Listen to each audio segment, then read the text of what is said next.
कैसे हैं आप सभी? मैं आशा करती हूँ आप सभी लोग स्वस्थ और प्रसन्न होंगे। आज हम हमारा पाठ शब्द वाक्य रचना को पढ़ेंगे और समझेंगे। आइए से प्रारंभ करते हैं। ये है पाठ 13 वाक्य रचना।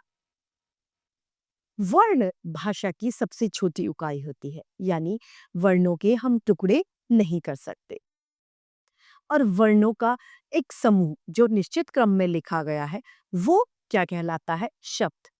उनका क्रम और उनका अर्थ निकलना चाहिए तो वो शब्द कहलाते हैं। तथा शब्दों का सार्थक समूह जो होता है, जो क्रम से लिखे गए शब्द हैं और उनका कोई अर्थ निकलता है, वे वाक्य कहलाते। जैसे दोनों हम स्कूल अपने जा रहे हैं, ये एक गलत वाक्य है क्योंकि इसमें क्रम जो है वो सही से नहीं लिखा गया।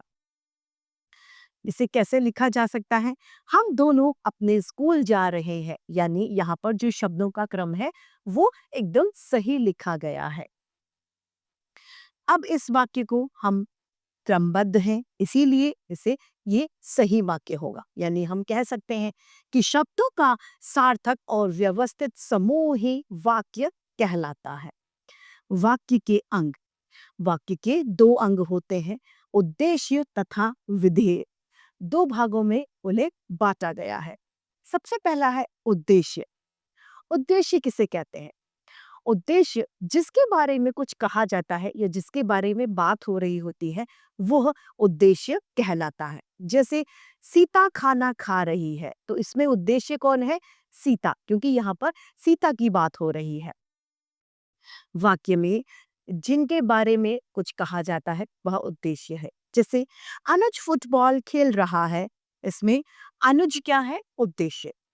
माताजी खाना बना रही है, इसमें उद्देश्य क्या है? माताजी। कोयल गा रही है, उद्देश्य क्या है? कोयल। क्योंकि इन सभी के बारे में यहाँ पर बात हो रही है। यहाँ पर विशेष बात यह है कि वाक्य के अंतर्गत शब्द पद कहलाते हैं। क्या कहलाते हैं? शब्द जो होते हैं पद कहलाते हैं। अगला है, विशेष बात यह है कि कर्ता को ही उद्देश्य कहा जाता है। जो भी कार्य करने वाला करता है वही उद्देश्य होता है। कर्ता के विशेषण कर्ता के विशेषण भी उद्देश्य ही कहलाते हैं। जैसे कि भूरे रंग की गाय घास खा रही है, तो भूरे रंग की गाय क्या है? उद्देश्य है।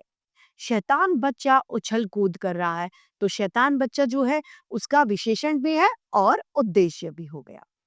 दूसरा है हमारा विधेय। विधेय किसे कहते हैं? जिसकी बात की जा रही है, उद्देश्य को छोड़कर संपूर्ण जो वाक्य है वो क्या कहलाएंगे?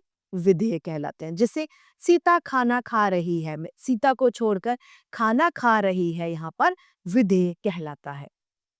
उद्देश्य के बारे में जो कुछ कहा जाता है वो विधेय कहलाता है।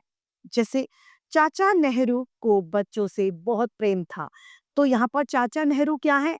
उद्देश्य। और बच्चों से प्रेम था, ये क्या है? विधेय। तो यानी हम कह सकते हैं कि उद्देश्य को छोड़कर संपूर्ण वाक्य विधेय कहलाता है। बच्चे क्रिकेट खेल रहे हैं, तो बच्चे क्या है? उद्देश्य। और क्रिकेट खेल रहे हैं, विधेय। लड़का सेब खा रहा है, लड़का यहाँ पर उद्देश्य है और सेब खा रहा है, विधेय है। इन वाक्यों में को बच्चों से प्रेम था, क्रिकेट खेल रहे हैं और सेब खा रहा है, विधेय है।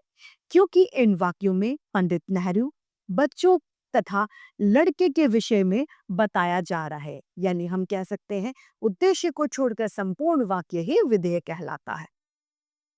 यहाँ पर विशेष बात यह है कि क्रिया व क्रिया विशेषण, कर्म, कर्म के विशेषण आदि विधेय में आते हैं। जैसे गैया ने अपना नाश्ता धीरे धीरे खत्म किया, तो नाश्ता धीरे धीरे खत्म करना उसका विशेषण हो गया।